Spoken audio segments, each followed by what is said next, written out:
10 cara meningkatkan produktivitas menggunakan AI. Di video kali ini akan berbagi mengenai 10 cara meningkatkan produktivitas menggunakan AI. Ini panduan yang diberikan oleh aplikasi Sololon ketika mereka mempromosikan akan ada kursus baru generatif AI. Jadi ini panduannya mengenai teknologi AI yang dapat kita gunakan untuk meningkatkan produktivitas. Nah, yang tercover di panduan ini ada AI untuk penjadwalan atau meeting. Ini kita scroll dulu ke atas. Kemudian ada juga untuk mencatat atau meringkas tulisan, untuk menulis email, mengkoreksi grammar dan tulisan kita, memprioritaskan pesan di inbox, kemudian bekerja dengan spreadsheet, penelitian dan pembelajaran, kemudian bisa juga untuk mengenerate grafik atau membuat gambar, membuat tulisan, dan translating. Nah, yang pertama ini membuat penjadwalan untuk bisa lebih mudah.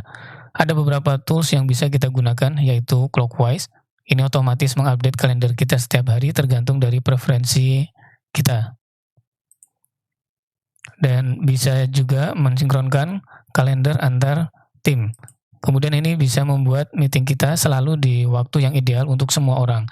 Misalkan bekerja di zona waktu yang berbeda. Nah, kemudian ada Motion untuk update jadwal kita, untuk memastikan meeting kita dan tugas kita tidak terkendala dengan waktu.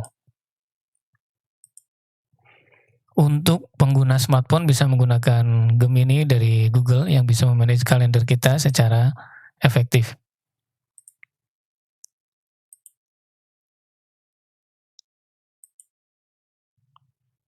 Tips kalau kita bekerja di perusahaan atau bisnis yang besar, kita kemungkinan bisa punya akses ke Google Workspace atau Microsoft Office. Jadi kita bisa sampaikan ke bagian IT departemen untuk mengaktifkan fitur-fitur yang belum kita gunakan. Nah, yang kedua yaitu tools AI untuk mencatat pertemuan dan meringkas secara otomatis, untuk membuat meeting kita lebih efisien dengan fokus ke diskusinya dan bukan ke catatannya. Kita bisa menggunakan tools AI untuk mencatat atau untuk meringkas. Kita bisa membuat pertemuan kita lebih bermanfaat dan berdampak lebih bagus. Ada beberapa tools yang bisa digunakan. Nah, ini disarankan menggunakan Krisp untuk meningkatkan kualitas audio, juga untuk otomatis mencatat. Ini kita gunakan Krisp.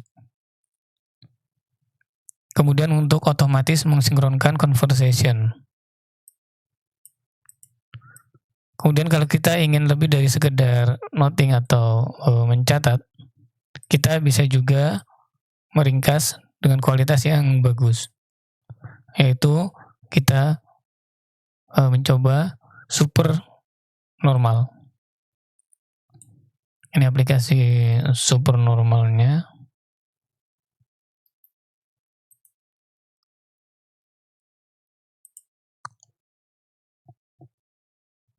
Ini untuk mencatat secara otomatis pertemuan kita. Kemudian yang ketiga, membuat email.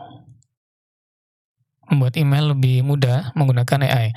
Teknologi AI itu bisa memungkinkan kita menulis, membantu kita dengan cepat menulis komunikasi secara profesional. Dengan mengetahui best practice dari alat ini, kita bisa meningkatkan workflow kita. Nah, kita bisa menggunakan tool seperti Gemini, ChatGPT, atau Copilot untuk membuat template email. Gemini, ChatGPT, atau Copilot. Jadi caranya adalah dengan menjelaskan tujuan dari emailnya dengan beberapa konteks dasar atau basic konteks dan tujuannya. Kemudian tone of voice-nya, dan kita meminta ke tools tersebut untuk membuat update yang diperlukan. Contohnya kita menuliskan prompt seperti ini. Write an email template to welcome new employee to my team and introduce them to the different programs that we use. Kemudian kita bisa tambahkan dan seterusnya, bla bla bla. Nah, tapi catatannya ini kita jangan memasukkan atau menuliskan informasi yang bersifat personal atau informasi rahasia. Nah, kemudian yang keempat, ini untuk mengkoreksi grammar atau tone atau gaya penulisan ya, karakteristik tulisan. Yang pertama, Grammarly. Nah, ini ada fitur untuk kita bisa meng-highlight dan menulis ulang kalimat, kemudian menggunakan kata-kata yang profesional. Nah, kemudian tools selanjutnya, selain Grammarly, yaitu ProWriting Aid. ProWriting Aid ini bisa membantu kita untuk meningkatkan kepercayaan diri dan meningkatkan tulisan kita. Kemudian ada juga Gemini, ChatGPT, dan Copilot. Sama dengan sebelumnya. Copilot ini bisa membantu penulisan kita, yaitu caranya tulisan kita tulis,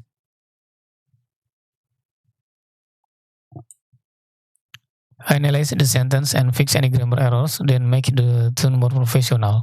Nah, ini tulisan kita sebelumnya ditulis di sini. Nah, terus kita tambahkan prompt seperti ini. Yang kelima,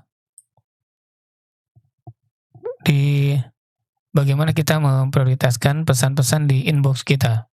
Ini kita bisa menggunakan sandbox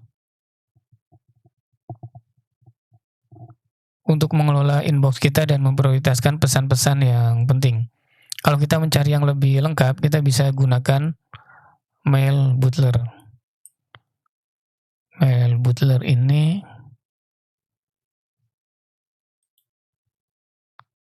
kita coba buka. Nah, dengan Mail Butler atau sandbox tadi, kita bisa mengintegrasikan dengan Outlook dan Gmail. Nah, ini tampilannya dari Mail Butler.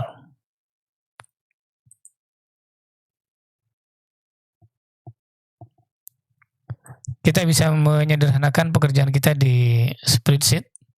Ini menggunakan Gemini atau Copilot. Gemini ini kita bisa menggunakan add-on untuk plugin GPT. Kita juga untuk pengguna Microsoft Excel ini bisa menggunakan fitur dari Copilot.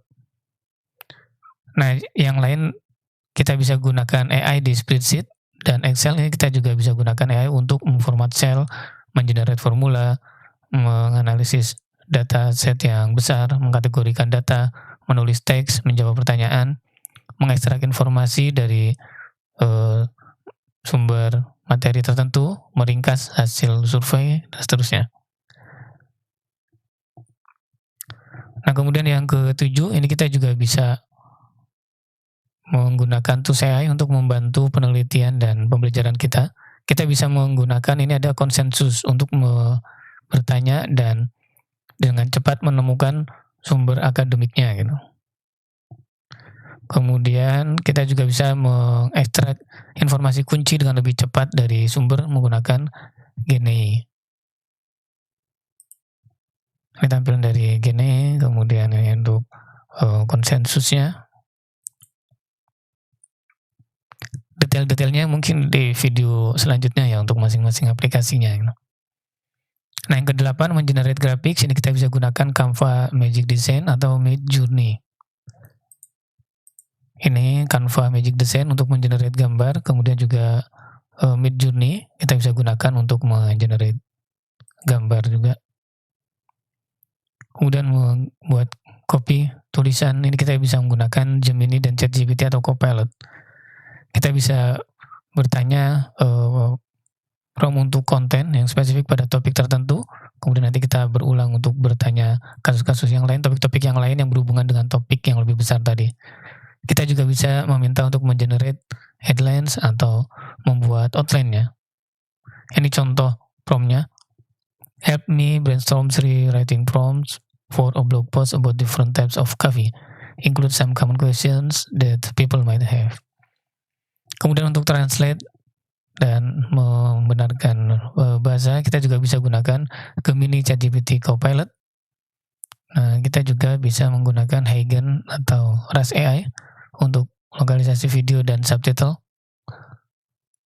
untuk menyesuaikan dengan, tempat tertentu, lokal tertentu, bahasa tertentu gitu, atau menggunakan aksen yang benar.